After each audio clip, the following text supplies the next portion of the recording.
भिवापूर तालुक्यातील आमचे सहयोगी राजेश जांभुडे यांच्याद्वारे प्राप्त माहितीनुसार भिवापूर तालुक्यातील बोरगाव शास्त्री शेत शिवारात वाघाच्या हल्ल्याने खळबळ उडाली आहे। शेतकरी रामभाऊ तरारे यांच्या गोठ्यात शिरून वाघाने एका गोऱ्यावर हल्ला करून त्याला ठार केले आणि पुन्हा एकदा वन विभागाच्या निष्क्रियतेचा पर्दाफाश झाला आहे। सलग वाघ हल्ले होत असतानाही वन विभागाने कोणतीही ठोस कार्यवाही न केल्यामुळे आज शेतकऱ्यांचा संयम सुटला। घटनास्थळी मोठ्या संख्येने शेतकरी जमा होत ठिय्या आंदोलन करत वन विभाग अधिकाऱ्यांना खडे बोल सुनावले।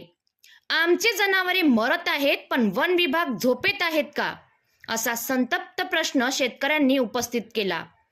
पहाटे वाघाने गोठ्याचा दरवाजा उघडून हल्ला केला। यावरून वाघ मानवी वस्तीपर्यंत पोहोचला असताना वन विभाग अजून किती बळीची वाट पाहतोय असा थेट आरोप करण्यात आला आहे।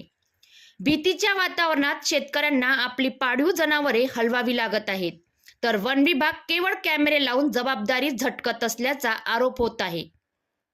वन विभागाच्या दुर्लक्षामुळे शेतकरी असुरक्षित, पुढील दुर्घटना घडल्यास जबाबदार कोण, हा प्रश्न आज संपूर्ण भिवापूर तालुका विचारतोय।